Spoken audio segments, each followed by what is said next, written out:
درود پاک کے بے شمار فضائل و برکات ہیں، بڑی کمال کی حدیث ہے۔ میرے آقا علیہ الصلوۃ والسلام فرماتے ہیں اذا فرغ احدکم من طہورہ، جب تم میں سے کوئی وضو سے فارغ ہو تو فرمایا فلیقل اشہد ان لا الہ الا اللہ وان محمدا عبدہ ورسولہ، تو وہ کہے اشہد ان لا الہ الا اللہ وان محمدا عبدہ ورسولہ ثم لیصلی علی، پھر مجھ پر درود شریف پڑھے، فاذا قال ذلک فتحت له ابواب الرحمہ، تو جب یہ درود پڑھے گا تو اس کے لیے رحمت کے دروازے کھول دیے جائیں گے۔ تو وضو کرنے کے بعد پڑھنا کیا ہے؟ اشہد ان لا الہ الا اللہ وان محمدا عبدہ ورسولہ، اور پھر اس کے بعد درود پاک پڑھنا ہے۔ آسیوں جرم کی دوا ہے درود، کیا دوا عین کیمیا ہے درود، ایک ساعت میں عمر بھر کے گناہ کرتا معدوم اور فنا ہے درود، چھوڑیو مت درود کو کافی، راہ جنت کا رہنما ہے درود۔ ہمیں چاہیے کہ ہم کثرت سے درود پاک پڑھتے رہا کریں، محبت کے ساتھ باآواز بلند درود پاک پڑھیے۔ صلو علی الحبیب صلی اللہ تعالی علی محمد صلی اللہ علیہ وسلم۔ ہم جب بیان کرنے آتے ہیں تو کوشش کرتے ہیں کہ کچھ نہ کچھ قرآن کی آیتوں کو ہم سمجھیں، قرآن کی آیتوں کو ڈسکرائب بھی کریں اور ان سے کچھ میسج حاصل کرنے کی کوشش کریں۔ اللہ کریم قرآن مجید کے پارہ نمبر 21 سورہ لقمان آیت نمبر 1 سے 3 میں ارشاد فرماتا ہے بسم اللہ الرحمن الرحیم الف لام میم تلک آیات الکتاب الحکیم ہدی ورحمۃ للمحسنین۔ آسان ترجمہ قرآن کنز العرفان، یہ حکمت والی کتاب کی آیتیں ہیں، نیکوں کے لیے ہدایت اور رحمت ہیں۔ اب ان آیتوں کی ہم ذرا تھوڑی سی تفصیل سمجھنے کی کوشش کریں گے کہ اس کا شان نزول کیا ہے، بیک گراؤنڈ کیا ہے، یہ آیتیں کس سینیریو میں کس وجہ سے نازل ہوئیں۔ اب جناب شان نزول یہ ہے کہ غیر مسلم شخص تھا جس کا نام تھا نضر بن حارث، مکہ مکرمہ کا رہنے والا تھا۔ ایک مرتبہ تجارت کے لیے ہیرا، یہ کوفہ سے 3 میل کی دوری پر ایک شہر ہے، وہاں وہ گیا اور واپسی میں کہانیوں کی کتابیں لے آیا، اور معاذ اللہ اب وہ مکہ مکرمہ کے لوگوں کو کہانیاں سناتا جاتا اور یہ کہتا جاتا کہ محمد صلی اللہ علیہ وسلم بھی تمہیں قوم عاد اور سمود کی کہانیاں سناتے ہیں، میں بھی تمہیں رستم اور اسفندیار وغیرہ کی کہانیاں سناتا ہوں۔ یعنی معاذ اللہ اپنے قصے کہانیوں کو قرآن کے برابر ٹھہرا دیا کہ قرآن بھی کہانیاں ہیں، میں بھی کہانی سنا رہا ہوں۔ تو اس بدبخت کی مذمت میں، اس کے رد میں سورہ لقمان کی آیت نازل ہوئی۔ اب اللہ نے کیا فرمایا؟ ایک جگہ ارشاد فرمایا رب تعالیٰ نے وَمِنَ النَّاسِ مَن يَشْتَرِي لَهْوَ الْحَدِيثِ لِيُضِلَّ عَن سَبِيلِ اللَّهِ بِغَيْرِ عِلْمٍ وَيَتَّخِذَهَا هُزُوًا أُولَئِكَ لَهُمْ عَذَابٌ مُهِينٌ۔ ترجمہ کنز العرفان، اور کچھ لوگ کھیل کی باتیں خریدتے ہیں تاکہ بغیر سمجھے اللہ کی راہ سے بہکا دیں اور انہیں ہنسی مذاق بنا لیں، ان کے لیے ذلت کا عذاب ہے۔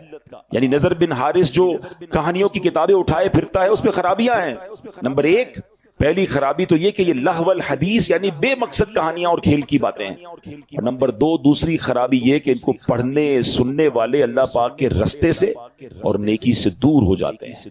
اور اللہ کریم نے جو قرآن کی شان بیان فرمائی الف لام میم تلک آیات الکتاب الحکیم، الف لام میم یہ حکمت والی کتاب کی آیتیں ہیں۔ یعنی قرآن کریم کی پہلی شان تو یہ ہے کہ نضر بن حارث کہانیوں کی کتاب لایا ہے، وہ لہو الحدیث ہیں، فضولیات ہیں۔ قرآن کریم کی شان یہ ہے کہ ہر لفظ حکمت بھرا ہے، ہر لفظ میں خزانے ہیں۔ اور آگے ارشاد فرمایا ہدن یعنی ہدایت۔ دوسری شان یہ ہے کہ قرآن کریم صرف کتاب حکمت نہیں بلکہ کتاب ہدایت بھی ہے۔ نضر بن حارث کی ان کہانیوں کو پڑھ کر بندہ بھٹک جاتا ہے، قرآن کریم کی تلاوت کرے چاہے سمجھ کر کرتا ہو یا بغیر سمجھ کے کرے، عربی ہو یا عجمی ہو، عالم ہو یا بے پڑھا ہو، بس قرآن کریم کھولے، ادب کے ساتھ اس کے الفاظ مبارک اپنی زبان سے ادا کرتا جائے، اس کے ان الفاظ کی بھی تاثیر یہ ہے کہ وہ دل میں ہدایت اتار دیتا ہے۔ سمجھ نہ بھی آئے تو تلاوت قرآن امپیکٹ رکھتی ہے۔ آج بھی آپ دیکھ لیں، ہم میں بہت سارے ایسے لوگ ہیں جن کو قرآن سمجھ نہیں آتا، لیکن کوئی بہترین قاری تلاوت کرے، کوئی بہترین قاری تراویح میں پڑھ رہا ہو تو قرآن سنتے جائیں تو دل نرم ہو جاتا ہے، آنکھوں سے آنسو نکلنا شروع ہو جاتے ہیں۔ اٹ مینز قرآن دل پر براہ راست اثر کرتا ہے۔ اور آگے فرمایا وَرَحْمَةً لِّلْمُحْسِنِينَ اور رحمت ہیں نیکوں کے لیے۔ تو قرآن کریم کی تیسری شان کیا ہے؟ جو اول تا آخر رحمت ہی رحمت ہے۔ دنیا کی کوئی ایسی کتاب نہیں جس کے ایک ایک حرف کو تلاوت کرنے پر 10 10 نیکیاں ملتی ہوں. یہ صرف قرآن پاک کی شان ہے. بندہ جب قرآن پاک کو کھول بیٹھتا ہے نا, صرف قرآن کو دیکھنا شروع کرتا ہے, پڑھنا شروع کرتا ہے, چھما چھم رحمتیں برسنا شروع ہو جاتی ہیں اور نیکیوں کا ذخیرہ جو ہے وہ بڑھتا چلا جاتا ہے. اب پیارے اسلامی بھائیوں, اب یہاں ہمیں بہت اہم بات قرآن سے جو میسج لینا ہے. آج ہم میں سے بہت سارے لوگ کچھ نہ کچھ پڑھ رہے ہوتے ہیں, کچھ کتاب سے پڑھ رہے ہوتے ہیں, کچھ فیس بک پہ پڑھ رہے ہوتے ہیں, کوئی یوٹیوب پہ دیکھ رہے ہوتے ہیں, کچھ سوشل میڈیا پوسٹیں ہماری نظروں سے آ رہی ہوتی ہیں, گھنٹوں ہمارا کچھ نہ کچھ ہماری آنکھوں کے سامنے سے گزرتا ہے, لوگ پڑھ رہے ہوتے ہیں. اس مقام پر نذر بن حارث کے ان باتوں اور قرآن کریم کا تقابل کر کے جو ہمیں میسج دیا گیا نا, وہ سمجھنا ضروری ہے. نمبر 1, کچھ بھی پڑھنا ہو اس میں پہلی بات یہ چیک کرنی ہے کہ پڑھ کر ہدایت ملے تو پڑھ لو, فضولیات پر مبنی ہے تو بچ جاؤ. جو پڑھ رہے ہو اس سے حکمت اور نصیحت ملتی ہے تو پڑھ لو, فضولیات ہیں, گمراہی آتی ہے, نیکی سے دور ہو جاؤ گے, اس سے بچ جاؤ. اگر اسے پڑھ کر ثواب ملنے کی امید ہے تو پڑھ لو, اور ثواب ملنے کی امید نہیں بلکہ گناہ کی امید ہے, اس سے بچ جاؤ. تو اب یہ کلیہ سامنے رکھ لیں کہ کیا دیکھنا ہے, کیا سننا ہے, کیا نہیں سننا, کیا پڑھنا ہے, کیا نہیں پڑھنا. اگر یہ بات ہمیں سمجھ آ جائے تو قرآن نے اپنی شان بھی بیان کر دی اور رہتی دنیا کو پڑھنا, سننا, دیکھنا کیا ہے اور کیا نہیں دیکھنا اس کا فارمولا بھی بتا دیا. اب میرے پیارے اسلامی بھائیوں, حضرت زید بن اسلم رضی اللہ عنہ, دیکھیں قرآن کتنا امپیکٹفل ہے اور اس کی ایک ایک آیت, ایک ایک سورت کس قدر درس رکھتی ہے. ایک مرتبہ شخص بارگاہ رسالت میں آیا اور نبی پاک علیہ السلام نے کہا کہ ایک صحابی سے کہ یہ نیا مسلمان ہوا ہے, نئے شخص کو قرآن سکھاؤ. صحابی رسول نے لکھ کر بیٹھ گئے اور قرآن سکھانا شروع کیا. ایک اور بات سمجھ آئی کہ قرآن سیکھنا سکھانا یہ دربار رسالت میں موجود صحابہ کا طریقہ تھا. ایک حدیث پاک بھی ہے, خیرکم من تعلم القرآن وعلمہ, تم میں بہترین وہ ہے جو قرآن سیکھے اور دوسروں کو سکھائے. ہم اتنے سارے لوگ بیٹھے ہیں, کیا ہم ان بہترین لوگوں میں شامل ہیں یا قرآن خود سیکھ لیا ہے؟ اگر سیکھ لیا ہے تو کیا دوسروں کو سکھاتے ہیں؟ ہماری بہت بڑی تعداد ہے جن کو قرآن پڑھنا ہی نہیں آتا, پراپر پڑھنا نہیں آتا. بہرحال صحابی رسول نے قرآن سکھانا شروع کیا, سورہ زلزال سکھائی, 7ویں آیت سکھائی تو کہتے بس مجھے اب کافی ہے, اتنا کافی ہے. صحابی رسول نبی پاک کے پاس آئے, کہتے ہیں حضور یہ تو 7 آیتیں سیکھ کر کہہ رہے ہیں مجھے کافی ہے, اور پڑھ ہی نہیں رہے آگے. کہتے ہیں بس 7 آیتیں کافی ہیں. اللہ اکبر. نبی پاک نے فرمایا اسے چھوڑ دو, اسے فقاہت یعنی دین کی سمجھ مل گئی ہے. یعنی 7 آیتوں میں اتنا کمال. سکھانے والے کون تھے؟ صحابی رسول تھے نا. کس انداز سے سکھایا ہوگا, کیسا دل میں اتارا ہوگا. سچی بات تو یہ کہ بعض اوقات قرآن کی ایک آیت اگر صحیح سمجھ آ جائے اور بندہ اس پر عمل کر لے, زندگی گزارنے کے لیے کافی ہے. نبی پاک نے فرمایا 7 آیتیں سیکھ لی, اس کو فقاہت مل گئی, اس کو دین کی سمجھ مل گئی. تو پتا چلا یہ ہے قرآن, یہ ہے کتاب ہدایت کہ اس طرح امپیکٹ کریٹ کرتی ہے اور بندہ دل سے پڑھے سمجھ لے تو اس کی زندگی سنور جایا کرتی ہے. حضرت جبیر بن مطعم رضی اللہ تعالیٰ عنہ صحابی رسول ہیں, فتح مکہ سے پہلے انہوں نے اسلام قبول کیا اور مدینہ منورہ میں رہتے تھے, وہیں انہوں نے وفات پائی. اپنے اسلام قبول کرنے کا واقعہ بیان کرتے ہیں, کیسے اسلام قبول کیا. کہتے ہیں غزوہ بدر میں جو غیر مسلم قید ہوئے تھے ان قیدیوں کی بات چیت کرنے کے لیے میں مدینہ منورہ آیا تھا, یعنی غیر مسلموں کی طرف سے نیگوشیشن کے لیے. کہتے ہیں میں مدینہ منورہ آیا, جب یہاں پہنچا تو مغرب کا وقت تھا, مسلمان مغرب کی نماز پڑھ رہے تھے, نبی پاک علیہ السلام امامت فرما رہے تھے اور پیارے آقا نے نماز کے اندر جو آیت تلاوت کی, وہ نماز کی جو تلاوت تھی وہ مسجد کے باہر بھی آواز آ رہی تھی اور پیارے آقا سورہ طور کی تلاوت فرما رہے. اب میں حیران ہو گیا کہ آواز کیسی ہے. قرآن پڑھنے والا کون؟ اللہ کے حبیب علیہ السلام جن پہ قرآن نازل ہوا ہے, اور کلام کس کا؟ اللہ کا کلام. کیسی تاثیر ہوگی. کہتے ہیں مسجد کے باہر کھڑا ہو گیا اور اب میرے کانوں میں نبی پاک کی پیاری میٹھی آواز اور اللہ کا کلام جانے لگا اور نبی پاک نے آیات پڑھی, ان عذاب ربک لواقع ما لہ من دافع, بے شک تیرے رب کا عذاب ضرور واقع ہونے والا ہے, اسے کوئی ٹالنے والا نہیں. کہتے ہیں ان آیات کو سنا تو میرا دل ایسے ہو گیا جیسے ابھی پھٹ جائے گا. مجھے یوں لگا تھا کہ میں یہاں سے قدم بھی نہیں اٹھا سکوں گا, اس سے پہلے ہی مجھ پر عذاب برس جائے گا. میں نے اللہ پاک کے عذاب سے ڈر کر اسی وقت توبہ کی اور ایمان قبول کیا. آئے تھے غیر مسلموں کی طرف سے نیگوشیشن کرنے, مگر قرآن نے دل پر ایسا امپیکٹ کیا, اتنا انڈرسٹینڈ کیا قرآن کو کہ فوراً ایمان قبول کر لیا. تو یہ ہے قرآن. اللہ پاک ہمیں قرآن اس کی حقیقی روح کے مطابق پڑھنے کی توفیق عطا فرمائے. اللہ اکبر. قرآن گناہ گاروں کو کیسے ہدایت دیتا ہے. ایک بار حضرت ابو ہاشم رحمۃ اللہ تعالی علیہ فرماتے ہیں, ایک مرتبہ بصرہ کشتی میں جانے کے لیے سوار ہوا. اس کشتی میں ایک مرد بھی تھا, اس کے ساتھ کنیز بھی تھی. آگے بڑھے تو مرد نے اپنی کنیز سے کہا ذرا شراب پلاؤ. اس نے شراب پلائی. کنیز کو کہا کچھ گانا بھی سناؤ. حالانکہ بزرگ ساتھ بیٹھے تھے مگر وہ اپنی رنگ رلیوں میں مصروف تھا. کہتا گانا سناؤ. اس نے گانا بھی شروع کر دیا. تھوڑی دیر بعد وہ شخص جو ہے وہ حضرت ابو ہاشم سے کہتا ہے اس گانے جیسا تمہارے پاس بھی کچھ ہے, تم بھی کچھ سنا سکتے ہو. اب ان کو موقع ملا, انہوں نے قرآن کی تلاوت شروع کی. اب سنے قرآن کی کون سی آیتیں پڑھی. دیکھیں قرآن کی کچھ صورتیں تو ایسی ہیں جو کمال ہے نا, بندہ ایسا لگتا ہے اس کا ایسا ترنم ہے, ایسی لے ہے, ایسا انداز ہے کہ بندہ رحمت کے دریا میں تیرنا شروع ہو جاتا ہے. انہوں نے کیا پڑھنا شروع کیا؟ بسم اللہ الرحمن الرحیم, اذا الشمس كورت واذا النجوم انكدرت واذا الجبال سيرت. 30واں پارہ ہے, سورہ تکویر ہے, قیامت کی منظر کشی قرآن کر رہا ہے. ترجمہ کیا بنتا ہے؟ جب سورج کو لپیٹ دیا جائے گا, جب تارے جھڑ پڑیں گے, اور جب پہاڑ چلائے جائیں گے. ان آیات کو سن کر وہ شخص رونے لگا جو تھوڑی دیر پہلے شراب پی رہا تھا, گانے سن رہا تھا. جب کہتے ہیں اس آیت پر میں پہنچا وَإِذَا الصُّحُفُ نُشِرَتْ, اور جب نامہ اعمال کھولے جائیں گے, روتے روتے وہ شخص اپنی کنیز سے کہتا ہے میں اللہ کے لیے تجھے آزاد کرتا ہوں, اس شراب کو پانی میں بہا دو. اور اب کہتے ہیں وہ ابو ہاشم رحمۃ اللہ تعالی سے پوچھتا ہے کیا میری توبہ بھی قبول ہو سکتی ہے؟ میں تو بڑا گناہگار, میں شرابی, میں برے کام کرنے والا, قرآن سے مجھے ہدایت مل رہی ہے. اللہ اکبر, اللہ والوں کو قرآن بھی کیسا یاد تھا. اس کے اس سوال کا جواب بھی انہوں نے قرآن سے دیا. فرماتے ان اللہ یحب التوابین ویحب المتطہرین, بے شک اللہ بہت توبہ کرنے والوں سے محبت فرماتا ہے اور خوب صاف ستھرے رہنے والوں کو پسند فرماتا ہے. ہائے ہائے, یہ سن کر اس بندے نے توبہ کہ اللہ کا پیغام ہے کہ اللہ توبہ کرنے والوں کو قبول فرماتا ہے. یوں قرآن زندگیاں بدلتا ہے, یوں قرآن ہدایت دیتا ہے, یوں قرآن دلوں کی دنیا بدل دیتا ہے. مگر بات یہ ہے کہ قرآن سے محبت بھی تو ہونا. قرآن پتہ ہے قیامت کے دن کیسے کام آئے گا؟ بہت ساری چیزوں سے دوستی لگائی ہوئی ہے لوگوں نے. پوچھو کیا ہابی ہے؟ میری ہابی سپورٹس ہے, میری ہابی موبائل پر گیم کھیلنا ہے, میری ہابی کیا ہے جناب میں کمپیوٹر پہ ٹائم گزارتا ہوں, میری ہابی فلاں پتہ نہیں ٹامی جونی پتہ نہیں کس کی کتابیں پڑھتے رہتے ہیں. ارے مسلمان کی پہلی ہابی تو قرآن ہونا چاہیے, پہلی مصروفیت تو قرآن ہونی چاہیے. سنو قرآن کیا کام دے گا.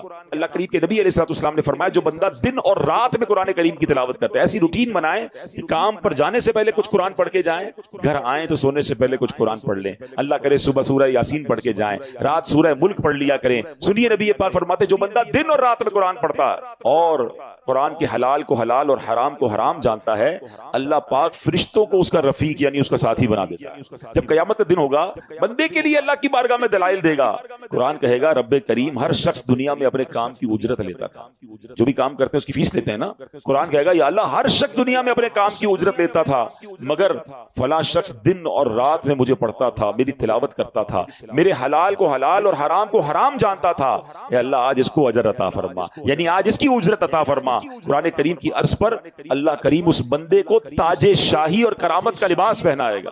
اب اللہ قرآن سے فرمائے گا حل ردیتا, اے قرآن کیا تو راضی ہے؟ ذرا غور کیجئے, بندے کو عزت کا تاج اور کرامت کا لباس پہنا کے بندے سے نہیں پوچھے گا, اللہ قرآن سے سوال کرے گا اے قرآن تو راضی ہے؟ تو قرآن کہے گا یا رب اس سے بھی زیادہ افضل اجر عطا فرما. اب اس بندے کو بادشاہت اور سبحان اللہ جنت کی نعمتیں عطا کی جائیں گی, یعنی عطا کیا جاتا رہے گا. حدیث کا خلاصہ ہے کہ قرآن کے بارے میں اللہ تبارک و تعالیٰ پھر قرآن سے سوال فرمائے گا کہ اے قرآن کیا تو راضی ہے؟ اللہ اکبر, ذرا غور کیجئے. اور پھر ایک وقت آئے گا کہ قرآن کہے گا یا اللہ میں راضی. اب بتائیں دوستی کس سے کرنی چاہیے, ساتھ کس کا ہونا چاہیے؟ انفارچونیٹلی بہت ساری چیزیں ہم روز اوپن کرتے ہیں, روز سافٹ ویئر اوپن کرتے ہیں, روز آن لائن ہوتے ہیں, قرآن آن لائن نہیں کرتے. ہمارے اسلاف روزانہ کئی بزرگ تو وہ ہیں جو 3 دن میں پورا قرآن پڑھ لیا کرتے ہیں. قرآن جو ہے 3 دن میں پڑھ لیا کرتے, لیکن آج ہم ہیں قرآن پورا سال گزر جاتا ہے نہیں. تو اے میرے پیارے اسلامی بھائی, اللہ کرے کہ ہم قرآن سے دوستی کریں, اور قرآن کیسے میسج دیتا ہے اور توبہ کیسے قبول ہوتی ہے. بڑا پیارا واقعہ ہے. حضرت ابو ہریرہ رضی اللہ تعالی, آپ کہتے ہیں کہ ایک بار میں نبی پاک علیہ الصلوۃ والسلام کی بارگاہ میں عشاء پڑھ کر باہر نکلا تو میں نے خاتون کو دیکھا, پوری پردے کے اندر موجود تھی. انہوں نے مجھے کہا کہ اے ابو ہریرہ مجھ سے ایک بہت بڑا گناہ ہو گیا ہے, کیا میری توبہ قبول ہوگی؟ آپ نے فرمایا بتاؤ کیا گناہ کیا؟ جب اس نے گناہ بتایا تو وہ بڑا گناہ تھا.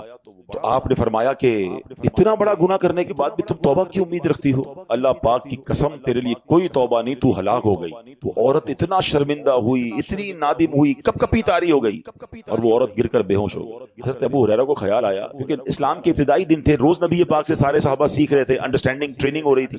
کہتے میں نے نبی پاک سے تو پوچھا ہی نہیں, مشورہ ہی نہیں کیا, میں نے عورت کو جواب دے دیا. نبی پاک علیہ الصلوۃ والسلام کے پاس پیارے آقا کو بتایا حضور ایسا ہوا, ایک عورت ملی اور اس نے مجھے کہا میں نے بہت بڑا گناہ کیا, میں نے تو کہہ دیا تیری تیری توبہ قبول نہیں؟ جب نبی پاک نے یہ سنا تو پیارے آقا نے فرمایا انا للہ و انا الیہ راجعون، اے ابو ہریرہ تو خود بھی ہلاک ہوا اور اس عورت کو بھی ہلاک کر ڈالا۔ کیا تمہیں اللہ پاک کا یہ فرمان یاد نہیں؟ پھر آپ نے قرآن کی آیت تلاوت کی الا من تاب وآمن وعمل عملا صالحا فاولئک یبدل اللہ سیئاتہم حسنات وکان اللہ غفورا رحیما۔ ترجمہ کنز العرفان، مگر جو توبہ کرے اور ایمان لائے اور اچھا کام کرے تو ایسوں کی برائیوں کو اللہ نیکیوں سے بدل دے گا اور اللہ بخشنے والا مہربان۔ یعنی یہ کمال دیکھیں اللہ کا، دنیا میں ایسا کہیں نہیں ہوتا۔ آپ کسی کو تنگ کریں، تکلیف پہنچائیں، آپ معافی مانگ لیں، بندہ معاف کر دے بڑی بات ہے، ہم بہت خوش ہوتے ہیں یار اس نے معاف کر دیا، مگر اللہ کریم جب توبہ قبول فرماتا ہے نا تو اللہ صرف معاف نہیں فرماتا، اللہ گناہوں کو نیکیوں سے بدل دیتا ہے۔ گناہ معاف کر دے اس کی بڑی مہربانی، فرمایا نہیں، اللہ جب راضی ہو جائے تو گناہوں کو ہی نیکیوں سے بدل دیتا ہے۔ بلا تمثیل سمجھانے کے لیے کسی بندے کے آپ نے لاکھ روپے دینے ہوں اور آپ پیسے نہ دے رہے ہوں اور تھوڑے عرصے بعد آپ جائیں کہ یار معاف کر دو، بڑی تاخیر ہو گئی، میں نے بہت تنگ کیا آپ کو، آپ کا قرضہ دینا ہے مگر لیٹ ہو گیا ہوں، اور اگلا کہے قرضہ بھی معاف کیا بلکہ 1,00,000 روپے اور تمہیں دیتا ہوں، بندہ کہ یار تاخیر معاف کر دیتا بڑی بات تھی، پیسے تو لے لیتا، پیسے بھی نہیں لیے ڈبل کر دیے۔ اللہ کی شان کریمی دیکھیں کہ بندہ سچی توبہ کر لے، اللہ معاف کر دے تو صرف معاف نہیں فرماتا، وہ اللہ کریم پھر گناہوں کو بھی نیکیوں سے بدل دیتا۔ اب حضرت ابو ہریرہ نے جب یہ سنا تو آپ تو حیران ہو گئے کہ یہ میں نے کیا کر دیا، اتنا بڑا غلط مسئلہ بتا دیا۔ آپ مدینہ پاک میں گئے، گلیوں میں اعلان کرنے لگے وہ عورت کہاں ہے جس نے کل رات مجھ سے مسئلہ پوچھا تھا۔ آپ ٹینشن میں آ گئے کہ میں نے غلط مسئلہ بیان کر دیا، پورا دن مدینے کی گلیوں میں گھومتے رہے اور پھر اسی رات کو دوبارہ وہ عورت ملی تو آپ نے فرمایا مجھے معاف کر دو، میں نے تمہیں غلط مسئلہ بتایا، مسئلہ تو یہ ہے کہ تمہاری بھی توبہ قبول ہو جائے گی۔ اللہ اکبر۔ وہ عورت اتنا خوش ہوئی، کہتی اے ابو ہریرہ میرے پاس ایک باغ ہے، وہ پورا باغ میں اللہ کی راہ میں اس خوشی میں صدقہ کرتی۔ مگر اس قرآن پاک کی آیت اور اس واقعے سے پھر کچھ سیکھنے کو ملا۔ ایک تو میرا رب کتنا کریم ہے، سچی توبہ کرے تو وہ توبہ قبول فرماتا، قرآن پڑھے تو سمجھیں گے نا، اور سیکنڈلی کہ غلط مسئلہ کسی کو نہیں بتانا چاہیے۔ حضرت ابو ہریرہ رضی اللہ عنہ سے مسٹیک ہوئی تو آپ پھر مدینے کی گلیوں میں پورا دن گھومتے رہے، اس عورت کو تلاش کیا کہ وہ غلطی میری ختم ہو جائے۔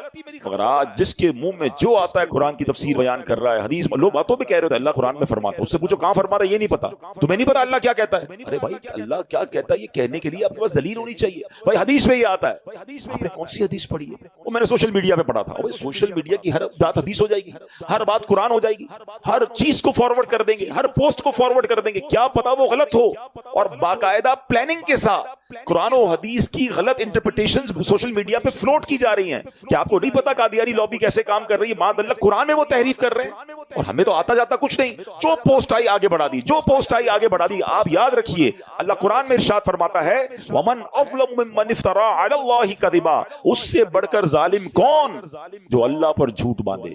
اللہ پر جھوٹ باندھنے کا مطلب کیا ہے کہ اگر کوئی یہ کہے کہ اللہ یہ فرماتا ہے، اللہ کے رسول یہ فرماتے، تو اللہ رسول پر جھوٹ باندھنا ہوا نا، نہیں فرمایا انہوں نے۔ کیا آپ کو پورا قرآن یاد ہے؟ آپ کو پوری حدیثیں یاد ہیں؟ ہر پوسٹ کو فارورڈ کرنا ہے؟ کتنی من گھڑت حدیثیں، کتنی من گھڑت روایتیں سوشل میڈیا پہ فلوٹ کر دی جاتی ہیں، مسلمان اس کے ساتھ چل رہے ہوتے ہیں۔ ایسا نہ کریں، آپ کو نہیں کنفرم آپ مسئلہ آگے نہ بتائیں، کیونکہ مسئلہ غلط بتایا اور وہ جب تک عمل کرتا رہا اس کا عذاب کس پر آئے گا۔ تو ہمیں بیسٹ طریقہ تو یہ کہ اگر کوئی دینی پوسٹ فارورڈ کرنی ہے بلکہ خود بھی عمل کرنا ہے، کسی عالم دین سے پوچھنا۔ اب آپ کہیں یار ہر پوسٹ میں تو روز کی پتہ نہیں سینکڑوں پوسٹیں چلاتا رہتا ہوں، تو واجب تو نہیں آپ پر ہر پوسٹ کو لائک شیئر کرتے رہنا۔ اور اگر آپ کا پھر بھی شوق ہے تو میرا مشورہ ہے کہ آپ dawat-e-islami.net یہ ہماری ویب سائٹ ہے جہاں روز کی اوتھنٹیکیٹ علماء کرام مفتیان کرام سے اپروفڈ پوسٹ حدیثیں قرآن کی آیتیں آ رہی ہوتی ہیں، وہاں سے لیں اور شیئر کر دیں، ثواب بھی ملے گا اور آپ مطمئن بھی ہوں گے کہ جناب یہ اوتھنٹیکیٹ ہے۔ ورنہ ایسا نہ ہو کہ غلط مسئلے آگے فارورڈ کرنے کی وجہ سے ہم بھی گناہگار ہوں۔ اللہ مجھے اور آپ کو ایسی احتیاط بھی نصیب فرمائے۔ انسان ہے نا ہم بھی، جیسے میں بیٹھا ہوں بیان کر رہا ہوں، مجھ سے بھی غلطی ہو سکتی ہے، لیکن اگر کسی بیان کرنے والے سے بھی غلطی ہو جائے اور اسے پتا چل جائے کہ بھائی آپ نے آیت ٹھیک نہیں پڑھی، حدیث صحیح بیان نہیں کی، یا مسٹیک ہو گئی ہے، سلپ آف ٹنگ ہو جاتا ہے، شرمانا نہیں ہے، ہاں فوراً بتائیں کہ میری غلطی ہے، میں نے غلط پڑھا تھا، صحیح یہ ہے، کیونکہ لوگوں کی شرم کی وجہ سے کئی قیامت میں مارنا پڑے۔